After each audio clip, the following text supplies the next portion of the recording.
Hey, how you guys doing today? So today that we are going to do a add two numbers algorithm. So basically, yes, here you can see here's the Java solution for this algorithm. So in the Swift, I'm gonna try to use pretty much exactly the same variable numbers, so that we don't get confused about. But we might don't have some of the stuff because Swift is kind of handles differently than the Java. So let's read the algorithm, the instruction a little bit so we can have better understanding of what's going on here. So basically, you are given two linked lists representing two non-negative numbers. The digits are stored in reversed order and each of their nodes contain a single digit. Add the two numbers and return it as a linked list. So basically, we have this two linked list, which pretty much exactly the same link. Same amount of like nodes in there. For example, here you can see the input 2, 4, 3 as the first node, first list, and second list is 5, 6, 4. So when 2 plus 5 that equal to 7, then when 4 plus 6 equal to 10, then we want to move the 10's carry over the 1 to the right side, which is 3 plus 7, 3 plus 4 equal to 7. And plus carry over is 1. And also, since we're doing kind of like a linked list, and also it says on top we want to have a reverse order, so then we might need to use a remain to find the single value that we can actually put things in the reverse order. So I'll definitely try find the add two numbers detailed like the algorithm's explanation in down below the link down below, so that you guys can go check out and figure out and probably have some better understanding about what's add two numbers. But this video's purpose is not to explain that, it's only to converting the Java algorithm to Swift. So let's go back to the algorithm. I already created this algorithm, which you can see on top. There's instruction I copied over, and basically here that I created a class node. It actually contains two things. One is the value as integer, another one is the next node pointing to the next node. Then also a initialization function that you can create a new node. Also, I give it a function you can add a node to the list, which can like appending to behind of this list. So basically, inside here you can basically this function accept a parameter as integer. Then inside here you check if the self.next, which if currently this node's next is not a null, that we need to move to the next node's next to see if that's a null or not. So basically, we are trying to find an empty spot in the list. Then otherwise, if this list is empty, or if this node's next is empty, we want to create a new node. Then add the value to it. Then assign this a new node, which we should not call a new list.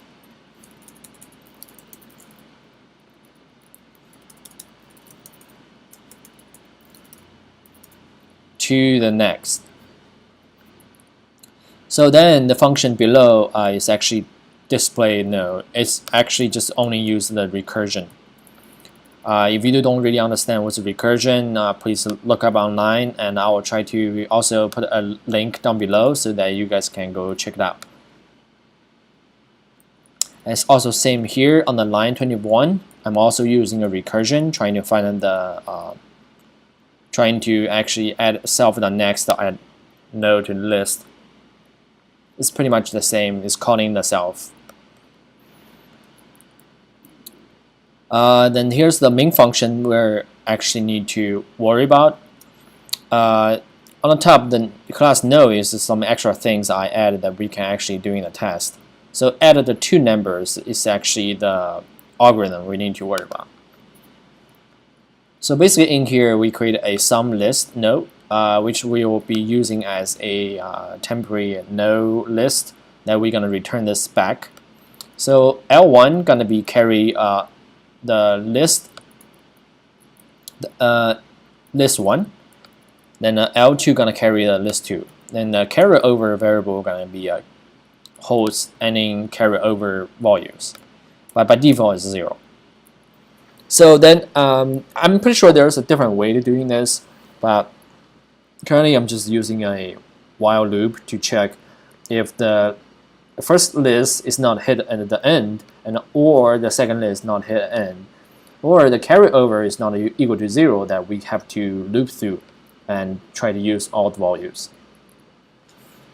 So inside here, we want to create two variables, x1, x2. Then we might be use this later for the actual value from each node in the list. So here we have a first checking if statement to check if the list 1 is actually the end is actually hit at the end or not. If it is, we want to assign x1 equal to 0. Otherwise, we want to assign the actual value to the x1. Same happened to the list 2 as well. Then let us sum equal to x1 plus x2 plus carryover. So basically here is doing the math, the sum math, the addition math actually. So then down here is that the carryover will equal to the sum divided by 10. For example, if you have like 6 plus 6 is equal to 12, well, then we want to carry over the 1 to the next. So that's what this thing doing here. And also the reason we need plus the carryover is pretty obvious, that if there's any carryover to it, like for example, if you're adding a 17 plus a 17, the 7 plus a 7 is actually equal to 14. We have a 1 as carryover. So then whenever the 1 plus 1 equal to 2, then plus this carryover is equal to 3. So this pretty much is doing the exactly same thing here. So if you don't understand at this point, I can't really help you anymore.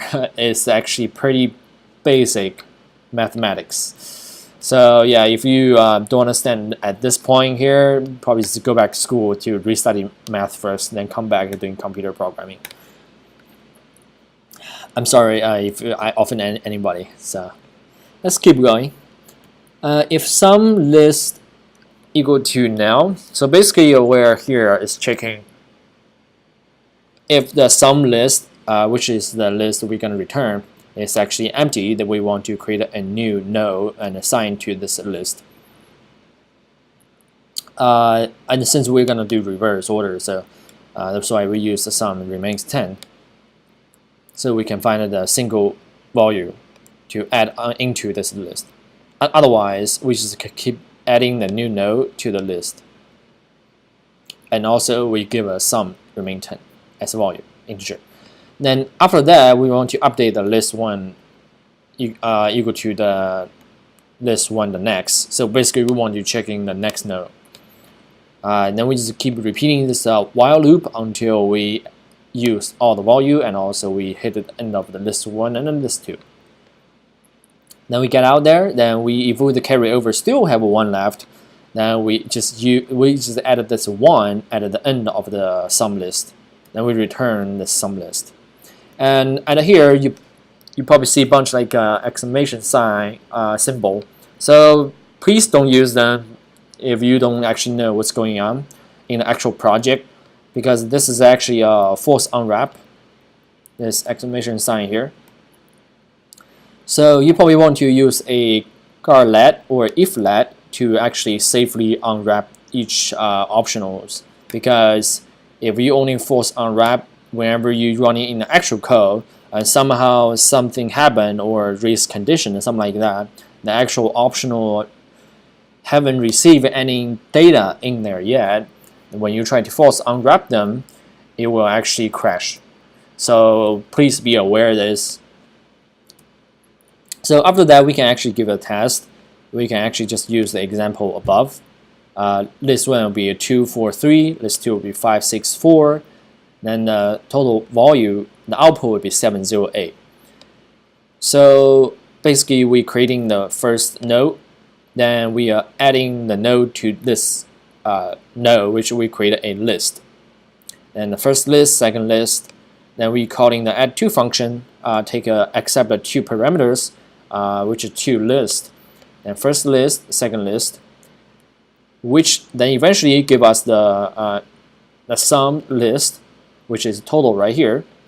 Then the total display nodes are gonna calling itself to print out all the values from each node in this total list.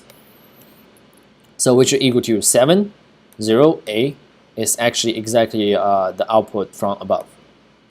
So yeah, here is the add two numbers algorithm. It might be a little bit confusing to actually understand the logic if you don't really familiar with the linked list. I will also trying to put the linked list web link down below so that you guys can go review that to have better understanding of what's going on, so you can actually better understand this algorithm.